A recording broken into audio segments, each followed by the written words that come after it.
What if I told you that your child's financial destiny was being shaped right now, not in the classroom, but at home? And the single biggest mistake that we make as parents is waiting until our children are teenagers to talk about the importance of money. But by that point, a critical window has already closed forever. Schools will teach them algebra, but not how to build wealth. They'll teach them history, but they won't teach them about building a legacy. Today I'm going to be sharing with you the advice that I give to my 5-year-old, and you'll be surprised exactly what it is. Let's be honest, our children live in a world where they're bombarded with messages to consume. And it's got crazy. Buy this toy, watch this, download this app, buy this gadget, request this. It's constant. But who is teaching them the fundamental nature of money? Because let's be honest, it's not happening in schools. Research today shows us that 75% of children becoming teenagers rely on their parents for financial education. And only 52% of our children even learn about financial education at school. Quite scary when you put it that way. That's a massive gap, and it leaves our children vulnerable. And I still can't believe it's only now that in 2027 or 2028 where it's become mandatory that children need to have financial literacy taught in schools. This isn't just about saving pocket money, it's about understanding how money works. A study from the University of Michigan showed that children that are aged 5 have already created an understanding in their mind of what money actually is. At just 5, they've formed distinct emotions about saving and spending money. And these patterns can be dangerous. It can be a matter of, are they fearful with money as a 5-year-old and they want to put it away for a rainy day? Or the fact that they could be reckless and they don't understand the concept of money. And these patterns form us going into our adult life. And even more so now, from when we was a kid, money was tangible and you could hold it in your hand and spend it. Now kids just see us tapping our cards or tapping our phones. There is no real understanding of how much something is costing. And these financial behavioural traits, they're watching you. They're seeing how you react to money, and overall this is going to shape the future of how they value money. So what are the lessons that truly matter? It comes down to the following 4 pillars. Pillar 1, what money actually is. To my 5-year-old, I don't talk about interest rates and I don't talk about stock portfolios, but I do make it relatable to him. We talk about what money is, how money is earned. We talk about how money is a tool. And we try to understand the concepts that money is like a seed. That seed, we can use it right now to buy something, such as a small treat. That, in his eyes, is known as spending. It's gone, but we enjoyed it. Then we have this seed. We can save this seed, and we can save more seeds and put them somewhere safe, until we've built up enough seeds to buy a bigger and better toy. This is known as delayed gratification, or in his eyes, saving. But this seed is a magical seed. We can actually plant this seed, or we can invest it somewhere until it grows into a big tree and it starts producing its own seeds for you. That is called investing. With my son, I get that across to him by saying we're going to be buying cocoa beans. Cocoa beans go up in value and it produces more chocolate for you. Therefore, these magical chocolate bars just appear, aka investing it into the stock market for them.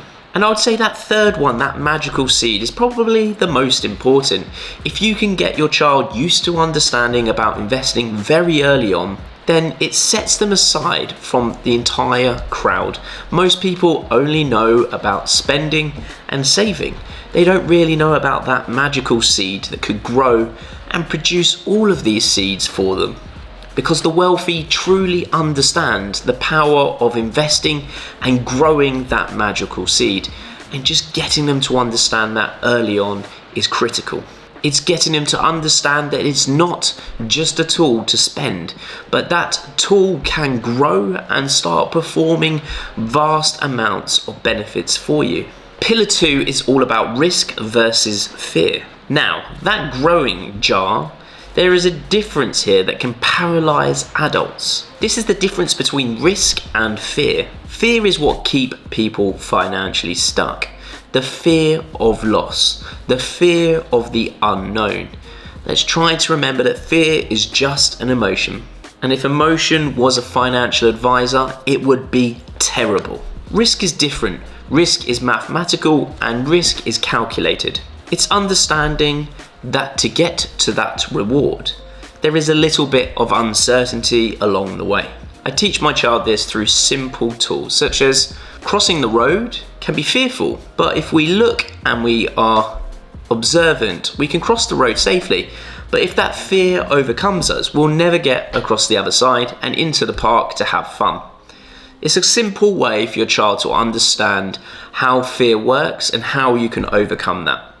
And if we simply are observing the cars, the speed, the distance, crossing safely, this is called managing our risk. And if we can mathematically understand that, we can overcome that fear and we can have fun in the park. It's quite a straightforward concept and one that you can easily build into their routine. In finance, fear is hiding your money under the mattress where it's slowly getting eaten by inflation. Managing risk is learning about the growing jar. It's about understanding that when you put the seeds into the jar, not all of them are going to grow. But if you keep on planting those seeds, eventually you'll have an entire orchard. And unfortunately, schools don't teach this. They teach you to follow the rules. They keep pushing you to avoid making mistakes. But wealth isn't built by avoiding mistakes. Along the way, there's a lot of failures in the journey to creating wealth. And we need to normalize that with our children. We need to normalize making mistakes and we need to normalize failure. It's all part of the journey. And wealth is built by managing those mistakes and managing that risk.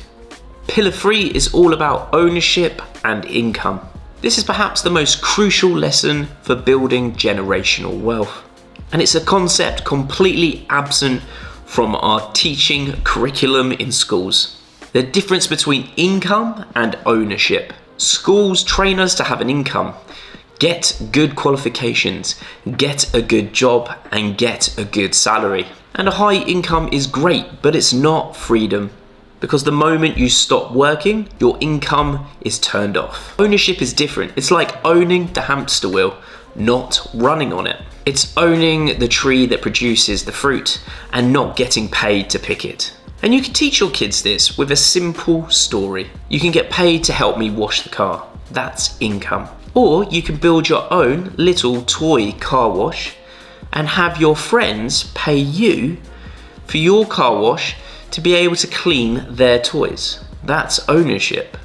One is trading your time for money, and the other one is building a property or a business that is doing this for you. That's ownership. High income makes you rich, but ownership will make you wealthy. The first is temporary, but the second is legacy. Pillar 4 is about experience over things. So why do we do this? Why do we learn about money? Why do we learn about risk? Why do we learn about fear? Why do we learn about investing? Why do we learn about income versus ownership? Is it just to buy bigger things, bigger toys, bigger cars, or bigger houses? This is the final and most important lesson. The true purpose of wealth is not to accumulate more or better or bigger possessions. It's about life experiences, to be able to experience so many different aspects that this planet has to offer without the ties of a job or fixed income. And this isn't just my opinion, science backs this up.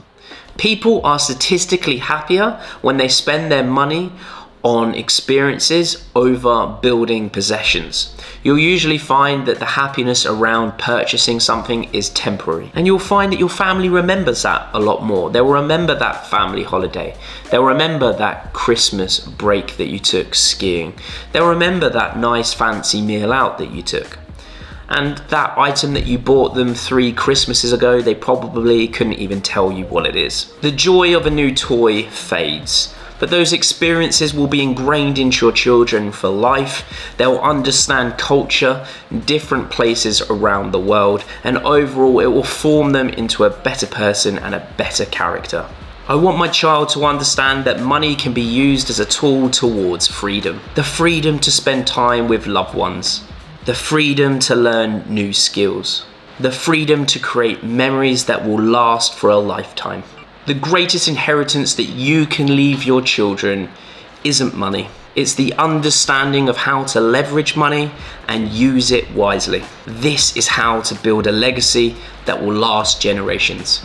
Get in the comments, let me know what your thoughts are and whether or not you're implementing these teaching methods to your children.